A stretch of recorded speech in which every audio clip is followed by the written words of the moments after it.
And hello, Shock fans. This is your beloved Soldier of the Inverted Cross, Rip the Full-Blown Freak Show, here for another one of the Bionicle videos. Due to getting a couple requests, from a lot of you guys who like these.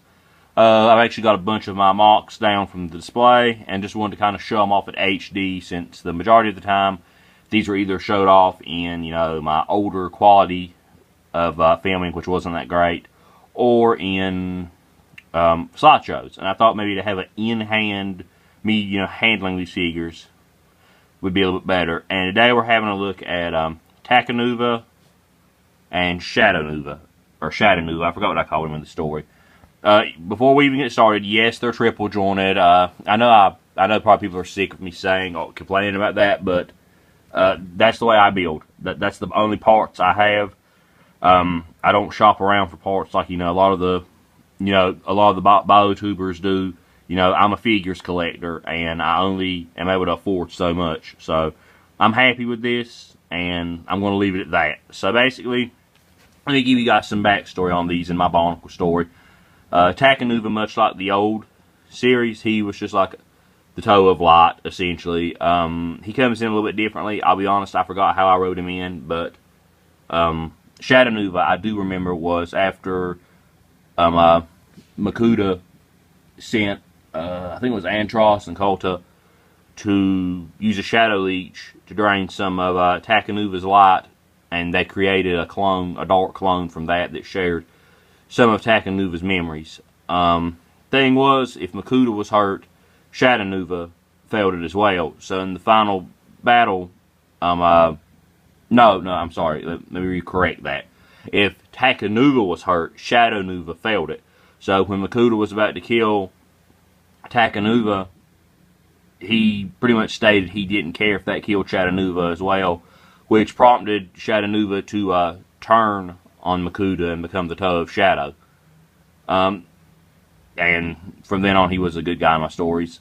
We will get to him. I'm not as happy with how he turned out. Like, I don't dislike it. It's just Takanuva. I have mixed feelings about how both turned out, but we will be having a look at both. So right here with Takanuva, the swords from is it Fantoka? Yeah, Fantoka Liwa. The body. Now, I have heard people say that I did bulk this up a bit too much, and I can agree, but then there's times I look at it and I'm like, I kind of like it. So, okay. I tried to fill them out best I could. Maybe removing something like these would make it look better. I don't know. But I tried not to make it super hollow. The legs, yeah, they're triple jointed. Sue me. I did try to fill them out a bit and keep them from being too terribly gappy. Again, I don't think these look horrible. They look pretty, pretty good, and like they flow very well. And I use that mask because, sadly, I don't have the original one. And I found this one on eBay. Some guy was selling it for a pretty good price. Spoiler, well, I don't want to give a spoiler about this character in my story. Because I might eventually tell his story. But yeah, that's basically all there is with this one. Nothing super major. I mean, I think I even went with going with the Furno XL body on here. I just changed some of the armor around. But for the most part, I am happy with how he looks. Takanuva was my favorite Toa anyway. So, yeah, there's a good look at him. And now on to Shadownuva. Shadownuva is completely scratch built, pretty much. Get him over here. He's kind of a big guy. I painted the sword for him. So the inspiration I took for this one was Nightmare from Soul Calibur with this claw hand. And yeah, this one had to kind of be triple jointed just because I used a lot of shorter pieces to do it, and with his bulky armor, it's really hard to move those arms, and that's kind of like, as a figure collector, I always go for articulation over anything, and it's really hard to kind of like pose him around without bumping things. Like, you can do it, but it kind of breaks the aesthetic of the spikes, and then, yeah, there's like a lot of fiddly bits on this one, I'll go ahead and say it. One thing I did go with the design, one side of him's gray and one side of him's black. If you'll notice the way I did that. And of course I'm blocking my own light by doing that. I did opt for a very dark gunmetal here.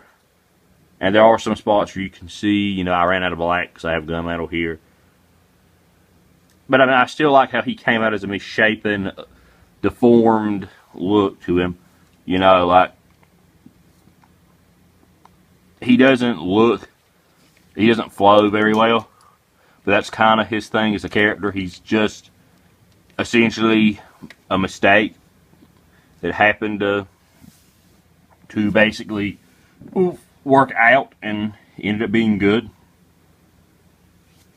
Because he was actually pretty powerful in my story. Can't remember if I had him fight off the Toa or just Takanuva. And I also tried to make him slightly taller than Takanuva. So yeah, I hope you guys did enjoy this. I tried not to make these too terribly long. But yeah, we had a look at Takanuva and Shadownuva. And I hope you guys enjoyed this, and there are definitely going to be some more videos on the way. See you guys next time. This has been your beloved Soldier of the Inverted Cross, signing off. Farewell.